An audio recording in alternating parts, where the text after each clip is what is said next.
Tout pour investir. En portefeuille. Guillaume Dipizio, responsable de la gestion chez Dauphine Asset Managers. Bonjour. Bonjour. Merci d'être avec nous. On va s'intéresser à deux valeurs, je le disais, pour éventuellement les intégrer en portefeuille. Amadeus, qui est un système destiné aux professionnels pour la réservation de voyages, de billets d'avion, de chambres d'hôtel. Et Canadian Pacific Kansas City. Là, c'est beaucoup plus pointu. C'est une compagnie de transport ferroviaire qui, comme son nom l'indique, est basée à Kansas City, dans le Missouri, je crois. On va commencer par Amadeus. 11% de baisse depuis le début de l'année, pratiquement inchangé sur un an, alors que la reprise du tourisme est assez spectaculaire. Qu'est-ce qui s'est passé ? Pourquoi est-ce qu'Amadeus n'en profite pas ? Alors justement, il y a eu deux cas spécifiques qui ont pesé un petit peu sur le cours de bourse. Le premier, c'est qu'effectivement, il y a de la concurrence sur la réservation de voyage, puisque les deux autres acteurs ont publié vraiment un ralentissement très net dans leur système de réservation, puisqu'il y a des solutions un petit peu alternatives pour ce système-là. Amadeus, lui, était un peu épargné par rapport à ça, puisqu'il réussit à croître justement plus rapidement que ses concurrents. Donc l'effet qui a pesé sur ces deux autres acteurs a contribué à limiter la progression du titre.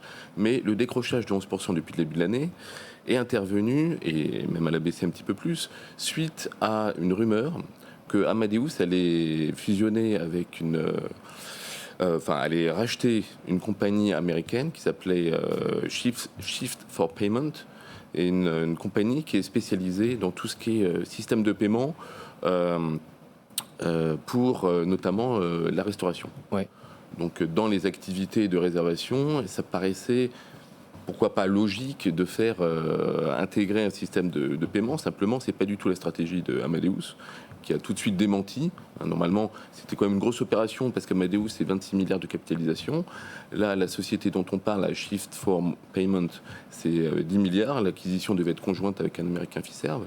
Et donc, tout a été démenti parce que c'est absolument pas stratégique. C'est pas le métier d'Amadeus d'aller dans le paiement. Amadeus, mais ça a quand même fait décaler le titre. Ça a fait décaler le titre. Le titre a chuté jusqu'à, je crois, quasiment 55, 54 euros. Et a repris, aujourd'hui, il est quasiment 58.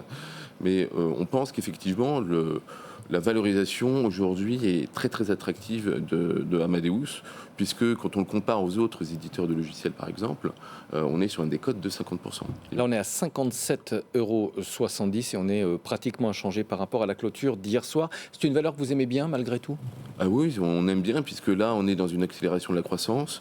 On peut avoir aussi donc des boîtes qui font à peu près 15% de croissance et presque 40% de marge. Ça nous intéresse, et quand on a des multiples qui sont aussi des côtés, le PE par exemple, on se situe autour de 20 fois les bénéfices, et après on a, compte tenu de l'accélération des profits, chaque année ça baisse de 2 crans, donc c'est PE 2025 c'est 16 fois et 14 fois. Donc finalement par rapport aux indicateurs financiers que vous avancez, ça reste une valeur bon marché, intéressante, sous-valorisée. Oui, parce qu'il y a eu tellement de thématiques qui ont été jouées, surjouées sur le marché, sur des tas de secteurs. Voilà, on essaie de trouver, comme les indices sur des records historiques, des opportunités. Et là, vraiment, il nous semble que le potentiel reste complètement intact sur la valeur. Et avec pour toile de fond, évidemment, la reprise spectaculaire du tourisme. On pensait en sortie de Covid que ça allait prendre beaucoup de temps, et vous connaissez la suite de l'histoire.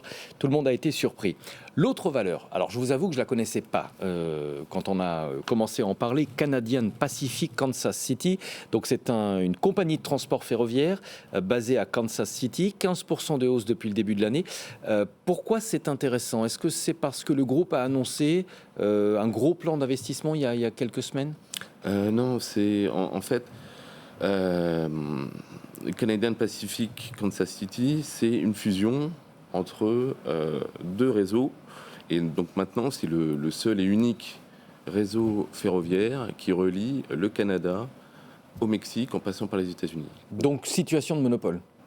Il y a 4 acteurs aux États-Unis sur le rail. Oui, là, le réseau, mais sur ce réseau-là. Cet axe-là, voilà. Ouais. Et comme il a échappé à personne que l'industrie, notamment l'automobile, fonctionne extrêmement bien, il y a une dynamique qui est à l'œuvre, notamment au Mexique, puisque maintenant c'est devenu le principal partenaire des États-Unis. C'est un peu le berceau aujourd'hui des constructeurs automobiles. Et donc effectivement, même Stellantis, par exemple, a 5 usines au Mexique. Au Mexique. Donc là, au lieu d'avoir 2 compagnies avec le Canada et le Mexique et une partie qui se rejoignait à Kansas City, où c'était très compliqué parce qu'il fallait changer les wagons, changer de train, c'était très coûteux pour tout le monde. La fusion a eu lieu et maintenant, donc ça a pris 2 ans. C'est pour ça que le titre n'a rien fait pendant 2 ans. Il y a eu des problèmes de situation. Est-ce que les prix, puisque c'est un monopole, est-ce que les prix vont augmenter?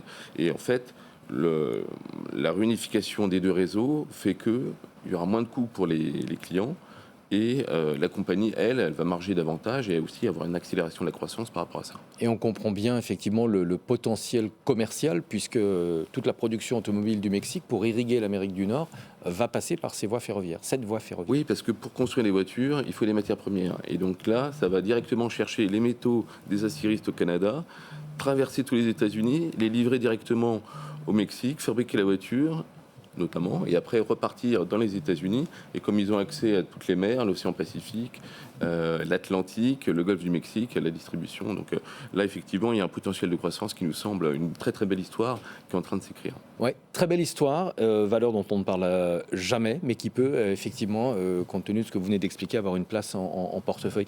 Merci beaucoup, Guillaume Di Pizio, responsable de la gestion chez Dauphine AM.